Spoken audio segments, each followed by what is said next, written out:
गोरक्षा के नाम पर सरेआम गुंडे मासूम लोगों की हत्या कर रहे हैं, लेकिन बीजेपी सरकार इन गुंडों पर लगाम नहीं कस पा रही है। पहले तो मुसलमानों को ही गोरक्षा के नाम पर मारा जा रहा था, लेकिन ये आज अब आर्यन मिश्रा के घर तक भी आ पहुंची है, जिसके बाद हर कोई सोशल मीडिया पर एक्टिव हो गया है। जो लोग कभी मुसलमानों को मारने वाले इन आतंकियों पर कुछ नहीं बोलते थे, वो अब इन हत्यारों पर, गुंडों पर बोल रहे हैं, क्योंकि इस बार कोई मुसलमान नहीं बल्कि आर्यन मिश्रा को गोरक्षक गुंडों ने मार दिया है। आर्यन की हत्या के बाद सोशल मीडिया पर उनके पिता की भी एक वीडियो खूब वायरल हो रही है, जिसमें वो नरेंद्र मोदी से, बीजेपी से ऐसे सवाल पूछ रहे हैं कि शायद 7 जन्मों तक नरेंद्र मोदी और बीजेपी वाले उन सवालों का जवाब ना दे पाए, क्योंकि फिर एक बार जहां आर्यन मिश्रा की हत्या हुई है वो राज्य भी बीजेपी का है और सरकार भी बीजेपी की है।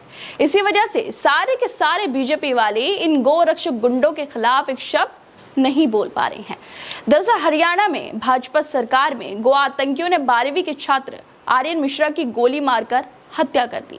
रास्ते में कुछ गोरक्षकों ने उसे गो तस्कर समझकर गोलियों से मार डाला।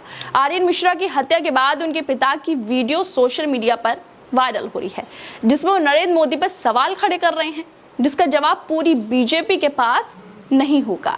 आर्यन के फादर वीडियो में बोल रहे हैं कि हमारे बेटे को पशु तस्कर समझ रहे थे, 30 किलोमीटर तक गोलियां चली।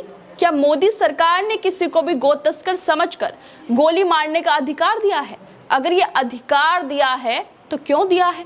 आर्यन के पिता सीधे सीधे नरेंद्र मोदी पर, उनकी सरकार पर सवाल उठा रहे हैं, लेकिन धर्म का पाखंडी चोला ओढ़े हुए बीजेपी के लोगों से अब एक पिता के सवालों का जवाब नहीं दिया जा रहा है।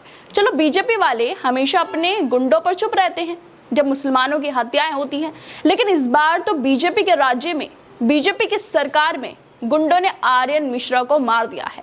अब तो इन लोगों को कुछ बोलना ही चाहिए, या अब भी ये लोग इन गुंडों पर चुप रहेंगे और उनके जो सो कॉल्ड भक्त हैं वो भी चुप रहेंगे। वैसे भक्तों से याद आया, गोरक्षक गुंडों ने जिसको मारा वो आर्यन मिश्रा है। इसी वजह से जाने माने पोएट कुमार विश्वास ने भी ट्वीट कर दिया है। वो भी नरेंद्र मोदी से सवाल पूछ रहे हैं, गोरक्षा के नाम पर आतंक फैलाने वाले गुंडों को धर्म समझा रहे हैं। कुमार विश्वास ट्वीट करते हुए लिखते हैं कि इन तथाकथित समाज सेवकों ने पूरे देश में गंदगी मचा रखी है। जल्दी लोकप्रिय होने की लालसा और अपने राजनीतिक आकाओं की सरपरस्ती के घालमेल ने ऐसे लफंगों को मान्यता दिला दी है। कभी गाय पाली नहीं, धर्म का धा पता नहीं है और चल रहे हैं धर्म बचाने। प्रधानमंत्री नरेंद्र मोदी ने भी पिछले साल ऐसे लोगों से कानूनी सख्ती से निपटने का आह्वान किया था। अब तो पानी सर के ऊपर से जा रहा है। वैसे कुमार विश्वास ये सब बोल रहे हैं, विश्वास तो नहीं हो रहा, लेकिन चलिए ठीक है। वो इन गोरक्षक गुंडों को बोल रहे हैं कि अपने आकाओं की वजह से ऐसे करते हैं। इसी के साथ वो नरेंद्र मोदी से भी सवाल पूछ रहे हैं, जो वाकई दिखाता है कि कैसे हरियाणा में सरकार चलाई जा रही है और कैसे बीजेपी काम कर रही है। इसके अलावा सोशल मीडिया पर और भी लोगों ने लिखा है कि आर्यन मिश्रा के पिता का गुस्सा वाजिब है। अगर जुनैद और नासिर की हत्या करने वाले नफरती चिंटुओं पर लगाम कसी गई होती तो आर्यन मिश्रा को गोली मारने की हिमाकत ये नफरती चिंटू नहीं करते। किसी के पास आर्यन के पिता के सवालों का जवाब नहीं है। उनके पिता के कुछ सवाल हैं, क्या धर्म के ठेकेदार और गोरक्षक का लबादा ओढ़कर समाज को बर्बाद करने पर तुले ये समाज के भक्षक?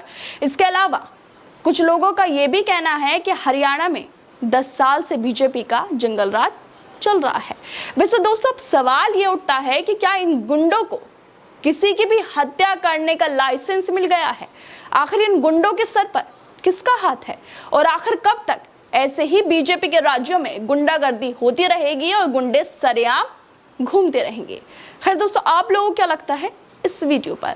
हमें अपनी राय जरूर दें और बाकी तमाम खबरों को देखने के लिए जुड़े रहिए हमारे